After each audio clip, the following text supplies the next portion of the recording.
नमस्कार दोस्तों, मैं हूं आशीष गुप्ता और मेरे YouTube चैनल विद्यार्थी परिवार में पुनः आपका स्वागत है। तो दोस्तों, आज की कड़ी के अंतर्गत हम चलेंगे यूपी टीजीटी और पीजीटी एलटी के अंतर्गत जो इतिहास से संबंधित महत्वपूर्ण प्रश्न हैं उस श्रृंखला के अंतर्गत चलते हैं।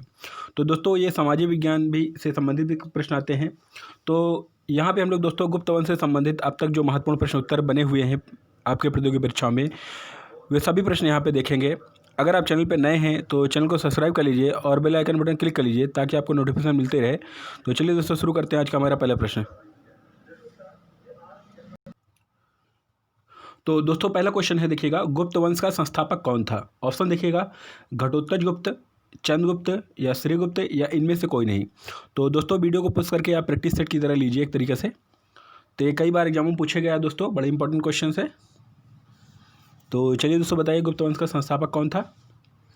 तो दोस्तों, इसका जो सही उत्तर है वो है श्रीगुप्त। श्रीगुप्त ही क्या था? गुप्त वंश का संस्थापक था। तो आगे चलते हैं दोस्तों, अगला क्वेश्चन जो है देखते हैं। क्वेश्चन नंबर 2 देखिएगा दोस्तों, गुप्त किसके सामंत थे? ऑप्शन देखिएगा, मौर्यों के, कुषाणों के, सातवाहनों के या इनमें से कोई नहीं। तो जल्दी से गेस करिए दोस्तों, गुप्त किसके सामंत थे? तो आई होप दोस्तों आपने गेस कर लिया होगा। तो जो गुप्त थे दोस्तों वो कुषाणों के, ठीक है, कुषाणों के सामंत थे। तो आगे चलते हैं दोस्तों क्वेश्चन नंबर 3 की ओर। क्वेश्चन नंबर 3 देखिएगा दोस्तों, स्कंदगुप्त को किस स्तंभलेख में सक्रोपम कहा गया है? तो जल्दी बताइए दोस्तों, स्कंदगुप्त को किस स्तंभलेख में सक्रोपम कहा गया है? कहोम स्तंभलेख में या जूनागढ़ अभिलेख में या प्रयाग प्रशस्ति में या मंदसौर लेख में? तो जल्दी से दोस्तों गेस करिए। तो दोस्तों, जो स्कंदगुप्त को, ठीक है, सक्रोपम कहा गया है वो कहा गया है कहोम स्तंभलेख में। क्यों कहा गया है दोस्तों ये भी जान जाइए, क्योंकि इसने सफ़ेद, ठीक है, सफ़ेद जो हुण थे, हुण, उनका क्या किया था? इसने दमन किया था। तो आपसे पूछा जाता है दोस्तों, ये भी ध्यान रखिएगा कि हुणों का दमन करने वाला कौन था? तो स्कंदगुप्त याद रखिएगा। तो अगर वो कलर से पूछा जाता है तो दोस्तों सफ़ेद से था। आगे चलते हैं दोस्तों अगले क्वेश्चन की ओर। क्वेश्चन नंबर 3 देखिएगा दोस्तों, गुप्त शासकों की सरकारी या दरबारी भाषा क्या थी? चाहे आप कह सकते हैं गुप्त शासकों की राजकीय भाषा या सरकारी भाषा या दरबारी भाषा क्या थी? तो दोस्तों जल्दी से गेस करिए। ऑप्शन देखिएगा, पाली, प्रकृति, हिंदी या संस्कृत। तो जल्दी से गेस करिए दोस्तों फटाफट। तो दोस्तों, जो गुप्त शासकों की जो सरकारी या दरबारी भाषा थी वो थी संस्कृत, ठीक है, संस्कृत थी, याद रखिएगा दोस्तों। आगे चलते हैं, सभी प्रश्न यहाँ दोस्तों पूछे गए प्रश्न से संबंधित हैं। अगला क्वेश्चन देखिएगा दोस्तों, गुप्त वंश के किस शासक ने, ठीक है, सर्वप्रथम महाराजाधिराज की उपाधि धारण की थी? यानी गुप्त वंश का कौन सा ऐसा पहला शासक था जिसने महाराजाधिराज की उपाधि धारण की थी? ऑप्शन देखिएगा दोस्तों, श्रीगुप्त ने, चंद्रगुप्त ने या घटोत्कच गुप्त ने या समुद्रगुप्त ने। तो जल्दी से गेस करिए दोस्तों, किसने किया था, महाराजाधिराज की उपाधि धारण की थी?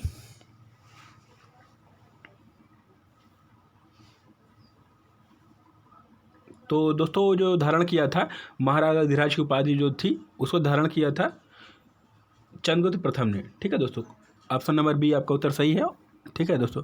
अगले क्वेश्चन की चलते हैं दोस्तों। अगला क्वेश्चन देखिएगा, इतिहासकार बी स्मिथ ने किसकी विजयों से प्रभावित होकर भारत का नेपोलियन कहा कहकर पुकारा था? यानी कौन सा ऐसा गुप्त वंश का शासक था जिसको इतिहासकार बी स्मिथ जी ने, ठीक है, याद रखिएगा, बी ए स्मिथ ने, ठीक है, किसे भारत का नेपोलियन कहकर संबोधित किया है? तो ऑप्शन देखिएगा दोस्तों, स्कंदगुप्त को, चंद्रगुप्त को या ब्रह्मगुप्त को या समुद्रगुप्त को। तो आई होप दोस्तों बहुत ही आसान से क्वेश्चन का जो है आप लोग सभी इसको आंसर गेस के लिए होंगे। तो कहा था दोस्तों समुद्रगुप्त को। क्यों कहा था? क्योंकि इनसे विजयों से प्रभावित हुआ था। आगे चलते हैं दोस्तों क्वेश्चन नंबर अगले की ओर चलते हैं दोस्तों। अगला क्वेश्चन देखिएगा दोस्तों, फायान कहाँ का निवासी था? ऑप्शन देखिएगा, भूटान, अमेरिका, चीन या वर्मा। तो जल्दी से गेस करिए दोस्तों फटाफट, इंपॉर्टेंट क्वेश्चन है दोस्तों। अगर आपको वीडियो अच्छे लग रहे हैं तो दोस्तों इसे लाइक कर दीजिए। अगर किसी प्रकार कोई समस्या होती है तो कमेंट बॉक्स में बताइए दोस्तों फटाफट। तो दोस्तों यहाँ प्रश्न जो दिया गया है, फायान कहाँ का निवासी था?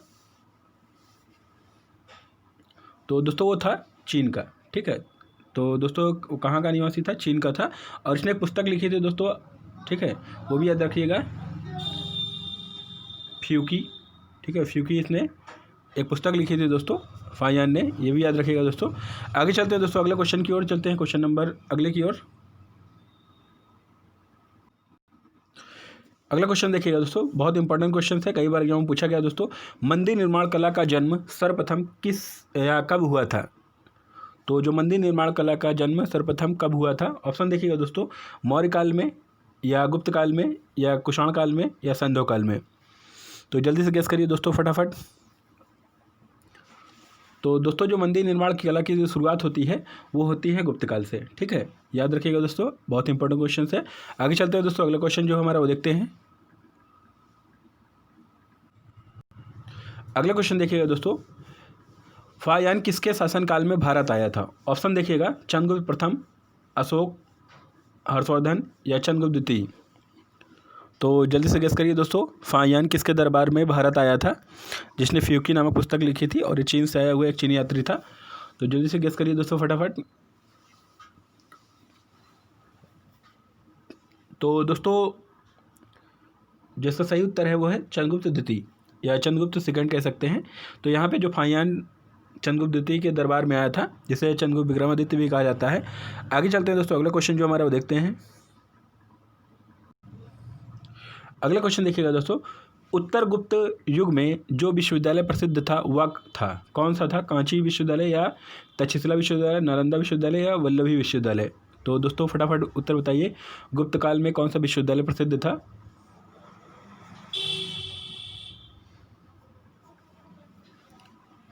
तो दोस्तों जो गुप्त काल में, जो उत्तर गुप्त काल में विश्वविद्यालय था वो था नालंदा विश्वविद्यालय।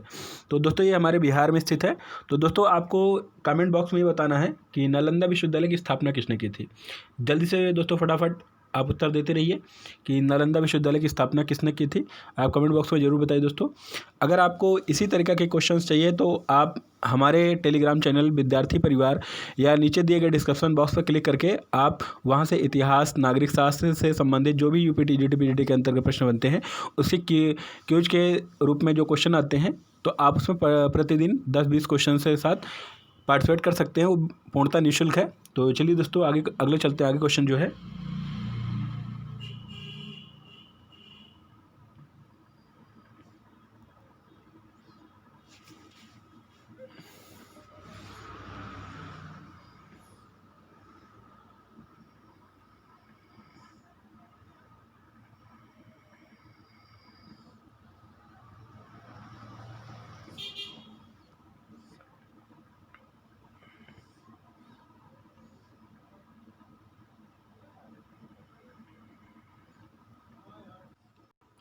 तो दोस्तों अगला क्वेश्चन देखिएगा, गुप्त वंश का वह राजा कौन था जिसने हुड़ों को भारत पर आक्रमण करने से रोका?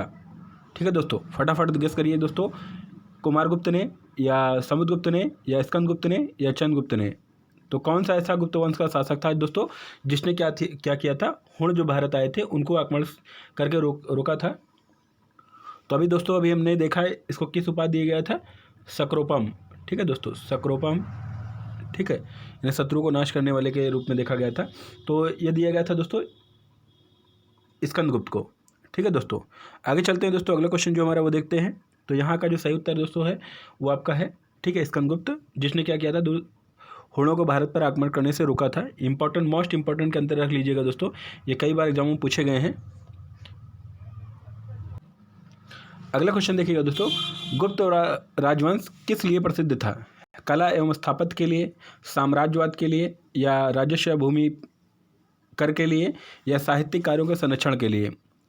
तो दोस्तों गेस करिए जल्दी से फटाफट, जो गुप्त राजवंश था किसके लिए प्रसिद्ध था?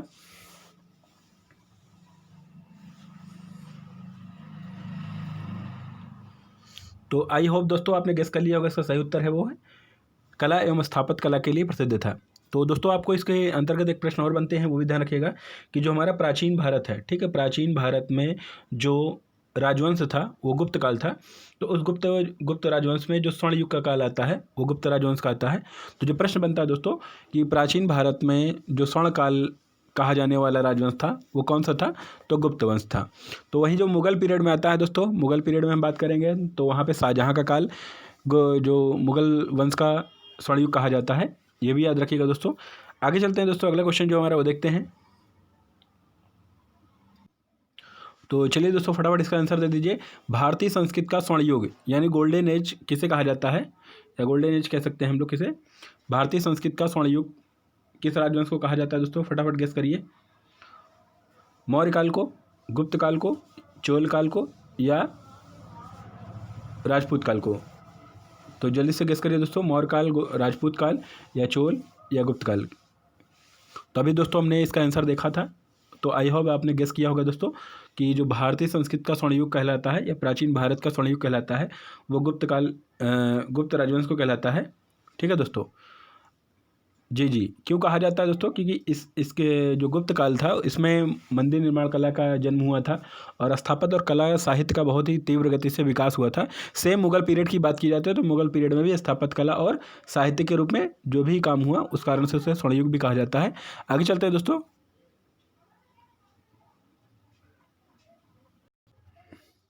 अगला क्वेश्चन देखिएगा दोस्तों, गुप्त काल के सर्वाधिक लोकप्रिय देवता कौन थे, शिव, विष्णु, बुद्ध, या सूर्य। तो गुप्त काल में सर्वाधिक लोकप्रिय देवता माना जाने वाला देवता कौन था दोस्तों, कई बार एग्जाम में पूछे गए दोस्तों, इंपॉर्टेंट के अंतर्गत है। आप प्रीवियस ईयर पेपर उठा के देखिए दोस्तों। तो जल्दी से फटाफट गेस करिए दोस्तों। तो दोस्तों जो गुप्त काल में सर्वाधिक लोकप्रिय देवता था वो था विष्णु। ठीक है, वो भी भगवान विष्णु थे, याद रखिएगा दोस्तों। आगे चलते हैं दोस्तों, अगला क्वेश्चन जो हमारा वो देखते हैं। तो दोस्तों यहाँ पे 25 क्वेश्चन पूरे हुए हैं। ठीक है, आगे क्वेश्चन के अंदर फिर मिलेंगे दोस्तों। अगर अभी तक आपने चैनल को सब्सक्राइब नहीं किया है तो चैनल सब्सक्राइब कर लीजिए, क्योंकि मैंने अपना तो काम कर दिया दोस्तों, अब आपका काम बचा हुआ है, आप भी कर लीजिए। अगर आपको वीडियो अच्छा लगा तो दोस्तों से लाइक कर दीजिए, अपने दोस्तों को शेयर कर दीजिए। और दोस्तों अगर आपको ठीक है इसी प्रकार के क्वेश्चंस के क्विज कंपटीशन में भाग लेना है तो आप हमारे डिस्क्रिप्शन बॉक्स में दिए गए टेलीग्राम लिंक पर आप ज्वाइन हो सकते हैं, पूर्णतः निःशुल्क है दोस्तों। तो चलिए दोस्तों फिर अगले वीडियो मिलते हैं, तब तक के लिए जय हिंद, जय भारत।